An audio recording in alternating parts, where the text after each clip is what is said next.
नमस्कार। सबसे बड़ा सवाल देख रहे हैं आप, मैं हूं आपके साथ अंशिका।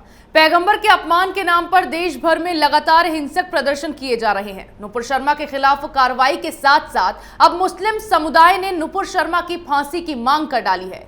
एआईएमआईएम सांसद इम्तियाज जलील ने हाल ही में अपनी औरंगाबाद की रैली में मांग की है कि निलंबित बीजेपी प्रवक्ता को बीच सड़क पर फांसी दी जानी चाहिए। अब जलील का ये वीडियो सोशल मीडिया पर वायरल हो रहा है। वहीं देश के अलग अलग राज्यों में केस दर्ज किए गए हैं। कोलकाता पुलिस ने 20 जून को तो वहीं महाराष्ट्र पुलिस ने 22 जून को अपना बयान दर्ज करने के लिए कहा है। ऐसे में सबसे बड़ा सवाल यह है कि आखिर कब तक इस मामले में यह बवाल काटा जाएगा।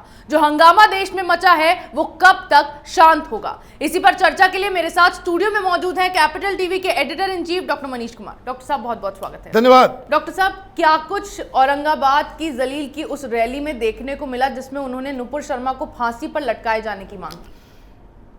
देखिए, वो रैली तो हुई नहीं, जलील ने तो कुछ कहा नहीं जी। कोई वीडियो आया नहीं, वहां कोई नुपुर शर्मा को फांसी की बात हुई नहीं जी। वहां सब कुछ नॉर्मल था, वहां तो कुछ हुआ ही नहीं। ये बयान आया है किसका? महाराष्ट्र के गृह मंत्री का। वो एक है ना कहावत, अंधेर नगरी चौपट राजा, टके सिर भाजा टके सिर खाजा। हद है इस देश की कहानी। जी। एक सांसद एक भीड़ को उन्मादी भीड़ में तब्दील कर रहा है। फांसी फांसी फांसी लोग चिल्ला रहे हैं और ये वहां ये भाषण दे रहा है, नुपुर शर्मा की तस्वीर लिए हुए है। और गृह मंत्री महाराष्ट्र के वो कह रहे हैं कि हमको तो मालूम नहीं कि क्या हुआ। क्या मालूम होता है? इसके पहले के भी एक गृह मंत्री थे, जेल के अंदर हैं, उनको भी नहीं मालूम होता था कि क्या है जी। उनका दिमाग जो है वसूली पे लगा हुआ रहता था। गृह मंत्री बदला गया, लगा कि कोई नया आदमी आएगा, कुछ अच्छा करेगा। जी। अब ये भी कह रहे हैं कि भाई कुछ हुआ ही नहीं। ये तो बड़े मियाँ हैं। वो है ना कहावत, बड़े मियाँ तो बड़े मियाँ, छोटे मियाँ सुभान अल्लाह। इनका एक फोटोकॉपी है, वो मुख्यमंत्री है। कहाँ? झारखंड के अंदर जी। लोगों की मौत हो रही है, वहाँ हिंसा भड़की हुई है, वहाँ पे मुस्लिम भीड़ जो है वो फांसी की मांग कर रहा है, कत्लेआम की बात कर रहा है। तन सर से जुदा, सर तन से जुदा, इस तरह की नारेबाजी चल रही है देश भर में। और मीडिया वाले मुख्यमंत्री हेमंत सोरेन से पूछते हैं तो वो कहते हैं कि भाई आवेश में हो जाता है।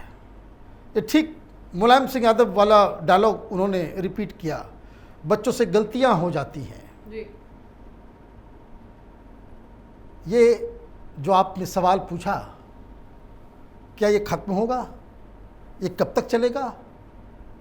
ये तब तक चलेगा जब तक कमलेश तिवारी वाला कांड फिर से ना हो जाए। कोई इसको खत्म करने के मूड में नहीं है। तो डॉक्टर साहब, बीजेपी की ओर से क्या इस मामले में इसी तरह ढील दी जाती रहेगी? भाई बीजेपी की सरकार थोड़ी वहां पे। जी। बंगाल में क्या हो रहा है? चुन चुन के हिंदुओं की गाड़ी को तोड़ा जा रहा है, पिटाई की जा रही है, हिंसा हो रही है, वहां पे आगजनी हो रही है, 200 लोगों को गिरफ्तार किया गया है। ऊपर से मुख्यमंत्री को ही उल्टी पुल्टी बातें सुननी पड़ रही है। जी। आप जब वोट बैंक पॉलिटिक्स की खातिर गलत को नजरअंदाज करने लगेंगे तो यही होगा। जी। अब देखिए क्या मांग है? फांसी। क्यों फांसी भाई? किसी के एक बयान के लिए फांसी दी जाएगी? ये तो शरिया का कानून है। और जो लोग एक्शन नहीं ले रहे हैं वो यही चाहते हैं कि देश के अंदर में शरीयत का कानून लागू हो, प्लेन एंड सिंपल। कश्मीर से तस्वीर आई आज, लड़कियां बाहर निकल रही हैं, जी।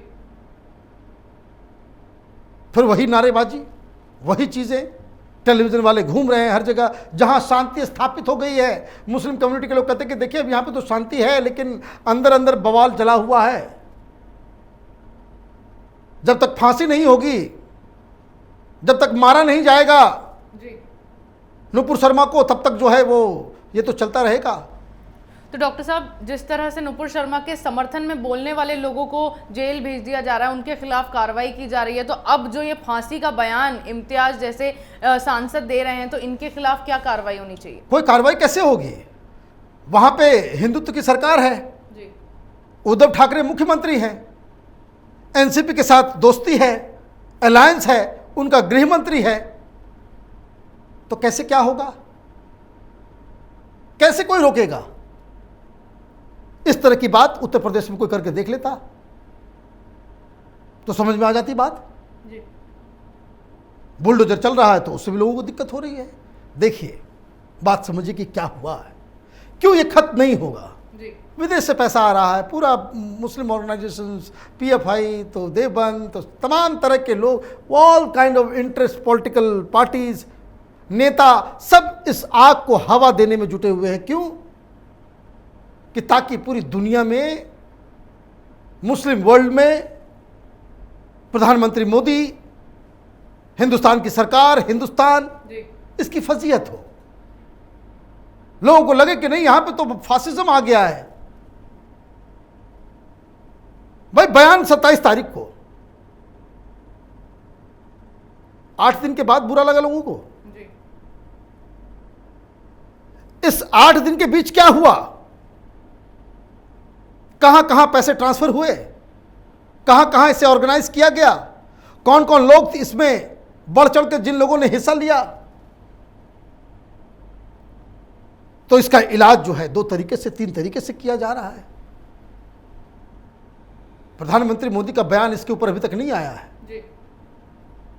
बयान इसलिए नहीं आया है क्योंकि एक तो ये मसला कट्टरपंथियों की वजह से इंटरनेशनल भी हो गया। जी।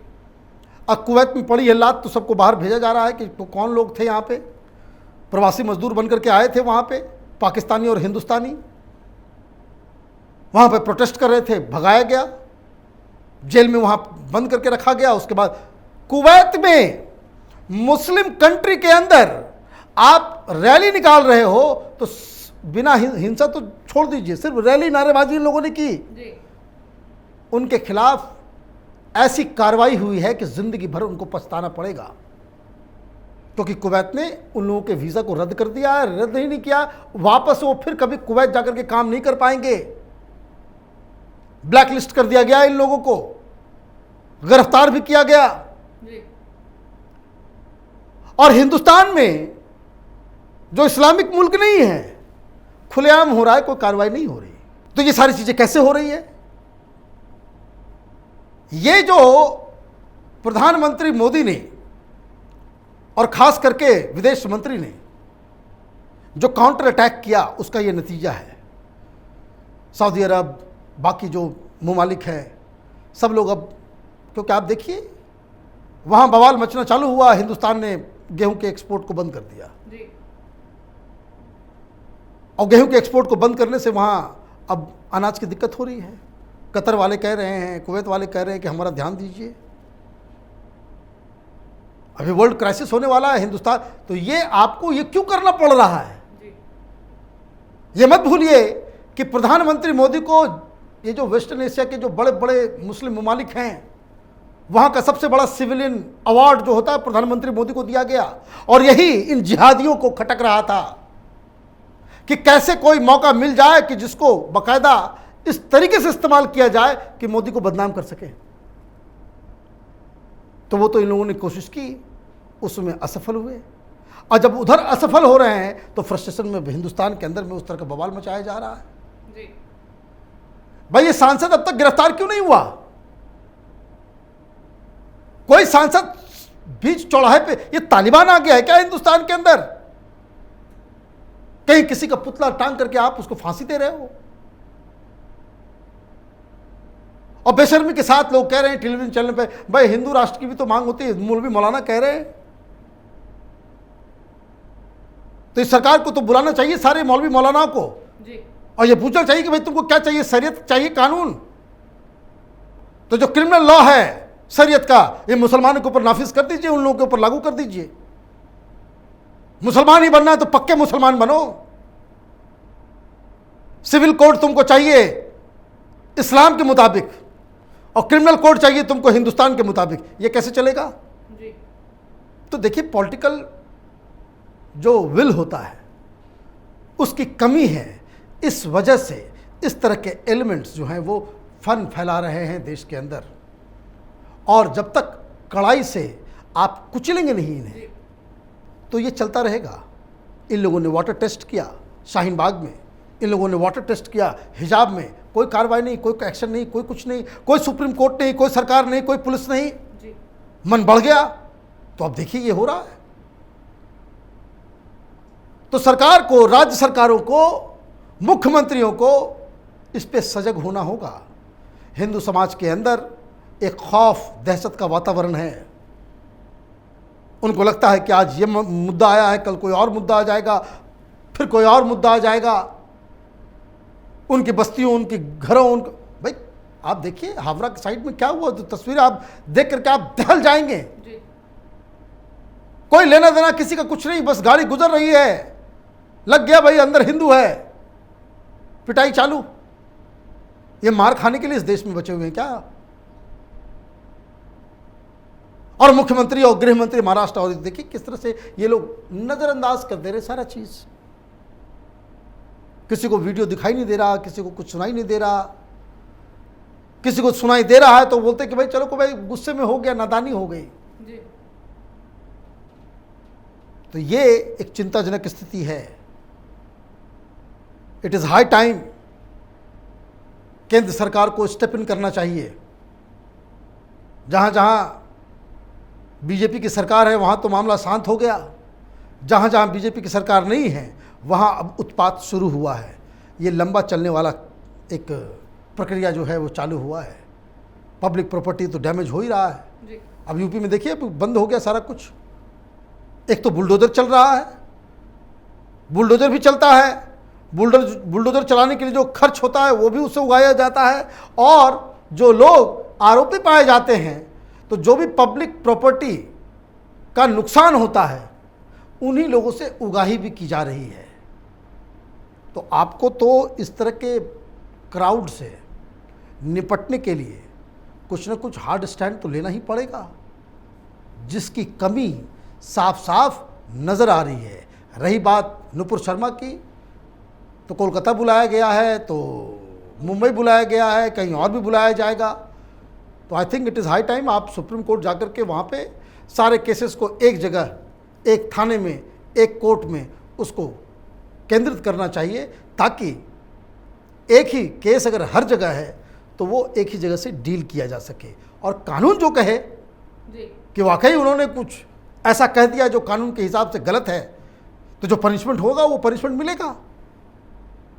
लेकिन सड़कों पर उतरकर जज बनना और खुद ही सजा मुकर्रर कर देना, ये अधिकार किसी को नहीं दिया जा सकता, ये अधिकार किसी को है भी नहीं।